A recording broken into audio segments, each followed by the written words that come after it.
Welcome in to Texans Today, everybody. I am your host, Jeremy Chuggs. We have a jam-packed free agency show for you on today's video. But before we get into all of that, help me get to 30,000 subscribers before the NFL draft. We're a little over 2,000 away, but hey, we have some time. The draft is April 24th. We'll have a ton of free agency, a ton of draft content for you. My pitch to you is this. Hit that sub button. It's 100% free. If you don't like it in a week, unsubscribe, all good. Maybe I'm not for you. But let me prove to you why I am one of the best Texans YouTube channels out there and your one-stop shop for everything around the Houston Texans.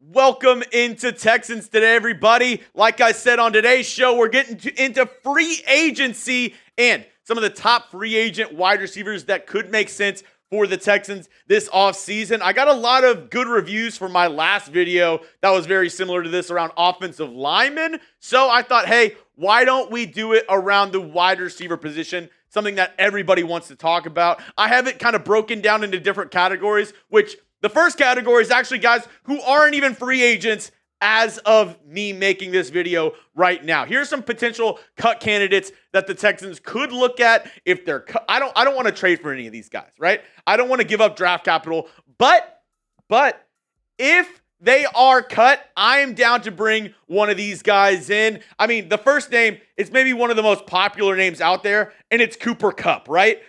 Obviously, Nick Caley, new Texans offensive coordinator, he has history with Cooper Kupp. So adding him to this Texans team, it just makes a lot of sense, right? And if you go back to his 2021 year, Triple Crown winner. Dude was absolutely fantastic for the LA Rams. And I mean, a big reason why they went on that Super Bowl run, right? Like, he was awesome for the Rams. He had that great connection with Matthew Stafford. It's been rumored that the Rams and Kupp want to part ways this offseason. I'm not willing to trade for him. I would like to possibly pick him up in free agency once the Rams cut him if they can't find a trade partner. Same thing can be said around Deebo Samuel, which I think it actually makes more sense for the 49ers financially to just cut Deebo Samuel. I think that makes a little bit more sense for them on that part. He's a great receiver. Slowed down this past year. Injuries have kind of played a little bit of a factor because we all know Deebo. He's kind of like that Swiss Army knife for the 49ers. They use him in the backfield. They use him as a wide receiver, but that wear and tear eventually catches up to you. And he hasn't been able to catch up to that 2021 year where he had over 1,400 yards. 890 last year. A little over 650 this year. Deebo Samuel is a guy who I like the fit with the Texans as well because obviously 49ers, Rams, they run those similar schemes. That similar system, McVay, Shanahan system. I don't want to pay him, a ton of money or give up draft capital for him, though. If they end up cutting them, he's an interesting option for the Houston Texans, as well as this next guy who plays for a division rival, the Jacksonville Jaguars, Christian Kirk. Was hurt this past year, only played 8 games, but is a decent option for the Texans. Now, if he's cut, I don't know what he garners in free agency. I don't really know the market value for a lot of these guys because, Cooper Kupp coming off injury, Deebo Samuel coming off injury, Christian Kirk coming off injury. It's really hard to evaluate some of these contracts and what these guys are going to get coming off injury, right?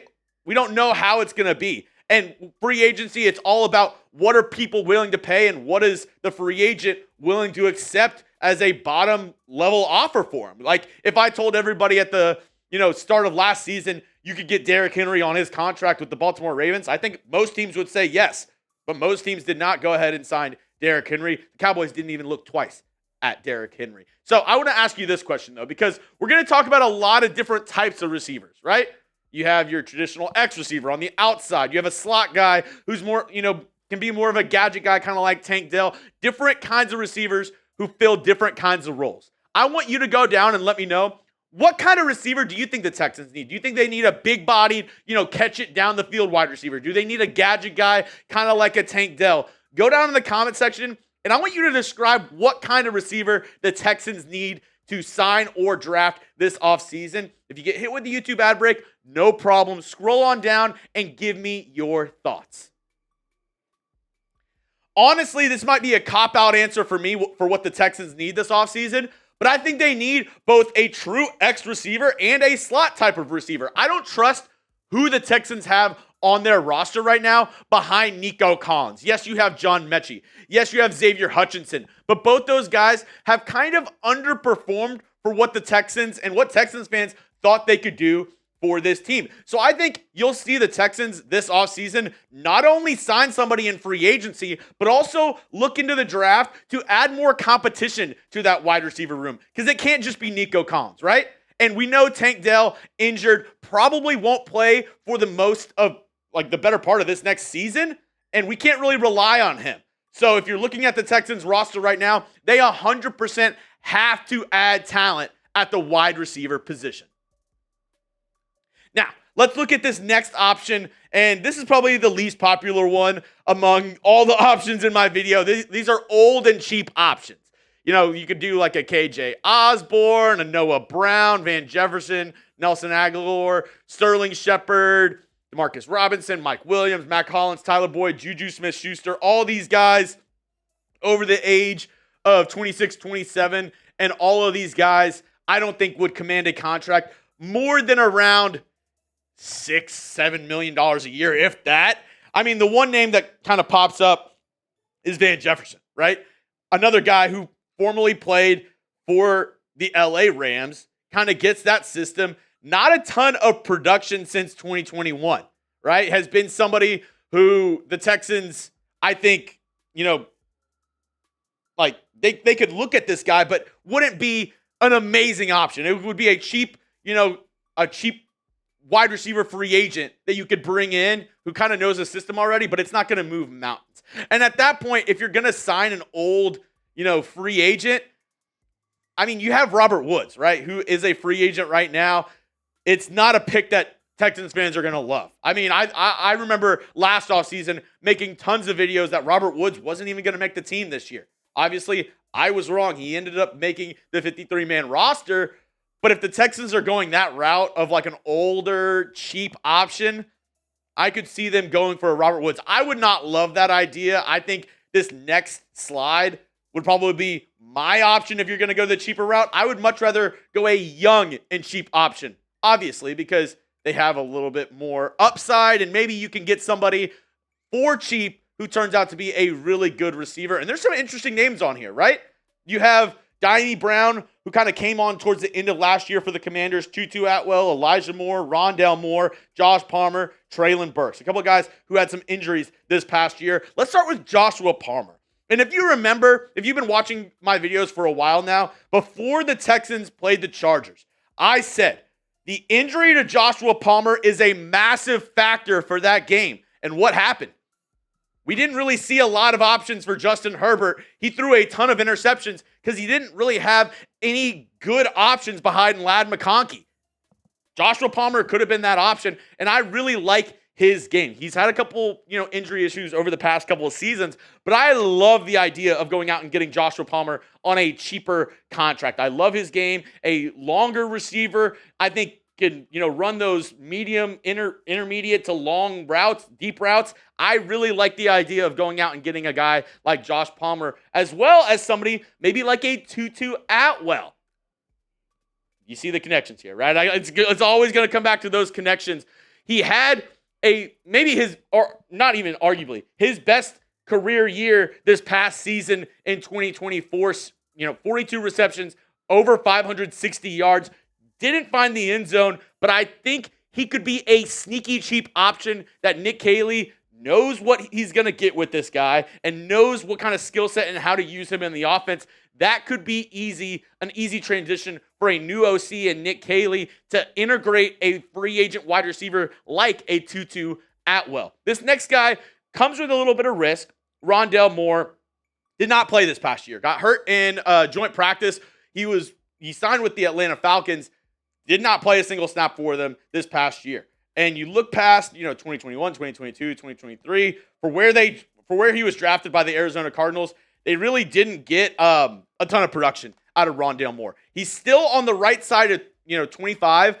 I like the idea of going out and getting him for a cheap contract as well. He could be somebody who sneakily you sign to a really cheap contract and could give you a much better production for what his contract is, I really do fancy the idea of going out and getting a guy like Rondale Moore on a very cheap deal. Another guy who a lot of people consider a bust, like Treylon Burks was supposed to be that guy for Tennessee that replaced A.J. Brown. Texans fans, we all know, playing the Tennessee Titans twice a year, he was not any bit of that. I mean, this past year, only played 5 games, 4 receptions, has never given you an output that really shows you that he's going to be a reliable receiver in this league. But he's on the right side of 25, could be another cheap option for you. A big-bodied receiver. There was a reason why he was taken in the first round. He has a lot of great intangibles. He has a lot of great skills.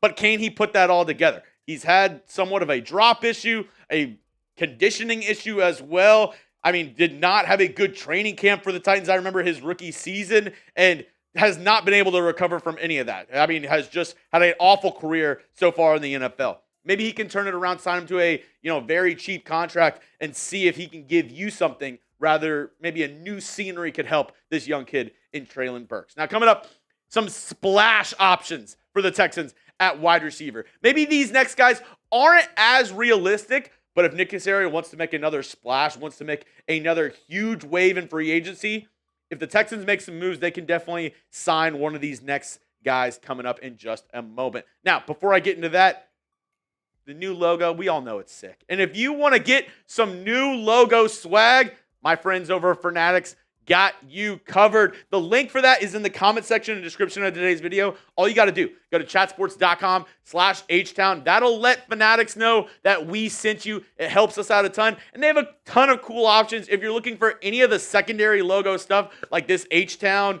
they have it in a long sleeve. They have it in a hoodie. They also have a polo on there. A ton of different options. They have it where it's just the H, like this t-shirt. So go check them all out today. Once again, chatsports.com/Htown. All those options will be available for you. Some of them even on sale. So go check them out today. It's in the comment section and the description of today's video. Now, here are some guys. Those former lists, you might be like, oh, I don't only know half these names. If you're an NFL fan, you probably know every single name on this list for the splash options at wide receiver. Chris Godwin, Keenan Allen, Darius Slayton, DeAndre Hopkins, Marquise Brown, Amari Cooper. All these guys I could see getting north of $10 million per year in a contract at that wide receiver position.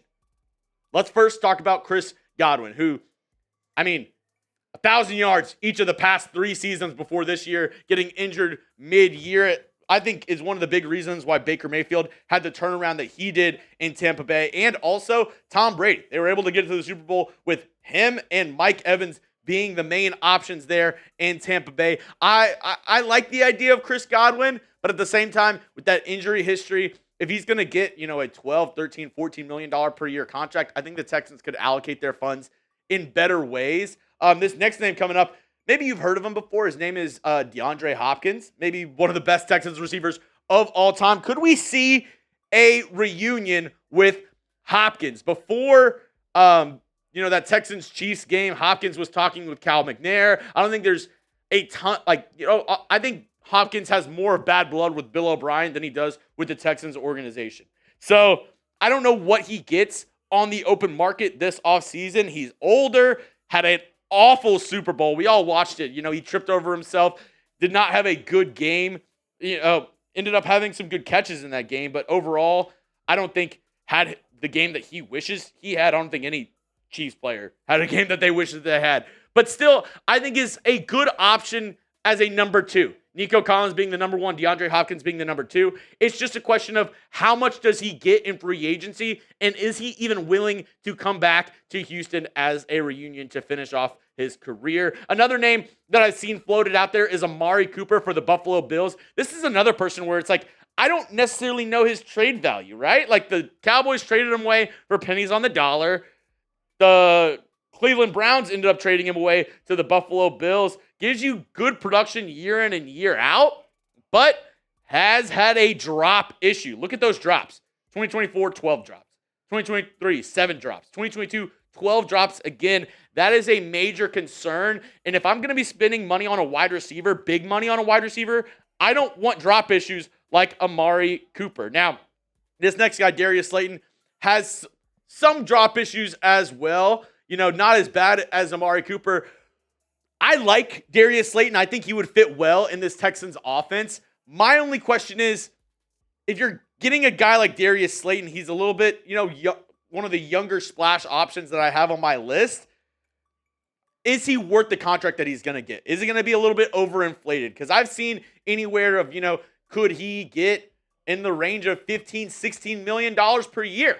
Which, if that's the case, if we're looking at paying somebody around the $14, $15, $16 million a year range for a wide receiver, I would much rather just re-sign Stefon Diggs to a 1 or 2 year deal at around that price tag. Because, in Stefon Diggs, you have somebody who has a connection with CJ Stroud, who I think, even though everybody talks about him being bad for the locker room, I don't believe that at all. I think Stefon Diggs is actually a pretty decent leader inside the locker room. Yeah, he gets upset from time to time, but he's a passionate receiver. And I think Stefon Diggs could be a good option for the Texans if they want that continuity. If Stefon Diggs is willing to take just a little bit less, coming off injury, maybe that's his best ideal route. I see a lot of people talking about Stefon Diggs to the Cowboys, to the Giants, to other options. I'd love to see Diggs back in Houston. Personally, I think that would be a good fit for the Texans. Now, I've given you a ton of names. I've thrown a ton of stuff at you, right? Let me know, though, down in the comment section. Name a wide receiver you want the Texans to sign. Is it somebody that I named? Is it somebody that I haven't even named yet? Let me know in the comment section a wide receiver you want the Texans to sign. Lastly, I know I said this was going to be free agent, but I would be remiss to not talk about some of the trade options and some splash trade options that are out there for the Texans. Now, I don't think these two are real options for the Texans, just in terms of draft capital that you'd have to give up, and then also paying out their contracts. I don't think the Texans can, do it on either side of that. George Pickens, he worries me a lot. We talked about Stefon Diggs having that, locker room cancer tag on him. George Pickens, I think, has that, but has much more reason to have that tag on him. So out of this list, and maybe the least splashiest trade option, but an option I would absolutely die for if I'm the Houston Texans, is Jakobi Meyers from the Las Vegas Raiders. He's on the last year of his contract, and when I think of Jakobi Meyers, I think of one thing: consistency. Look at these numbers from him. 800 yards, past 1,000 yards in 2024 for the first time in his career, is a great locker room guy, is a sure-handed guy. One drop on this season, and that was with guys like Gardner Minshew and Aiden O'Connell throwing him the football. I would love the idea of the Texans going out and trading for a guy like Jakobi Meyers. I really do think that is a sneaky great option for the Texans. Yes, you'd have to give up a draft pick, but with a guy like Jakobi Meyers, if you're giving up maybe like your third round pick for him, he's not on a super expensive deal as well. I would love that trade option, a sneaky one for the Texans. And I know a lot of people are going to talk about the trade options with a Cooper Kupp, with a Deebo Samuel, with a Tyreek Hill, DK Metcalf. But those are all flashy. And I know a lot of Texans fans would be pumped if they somehow were able to get a Tyreek Hill. But I think a realistic option that you should be pumped about as well is one Jakobi Meyers. Now, that's all I have for you on today's show, folks. Like I said at the top of the show, make sure you hit that sub button. My personal goal is to get to 30,000 subs before the start of the NFL draft. If you made it all the way to the end of the video and you're not subbed already, hey, obviously I'm doing something right. Please, if you could, go down and hit that sub button. It's 100% free, and it would help me out a ton to help this Texans grow all the way to the moon.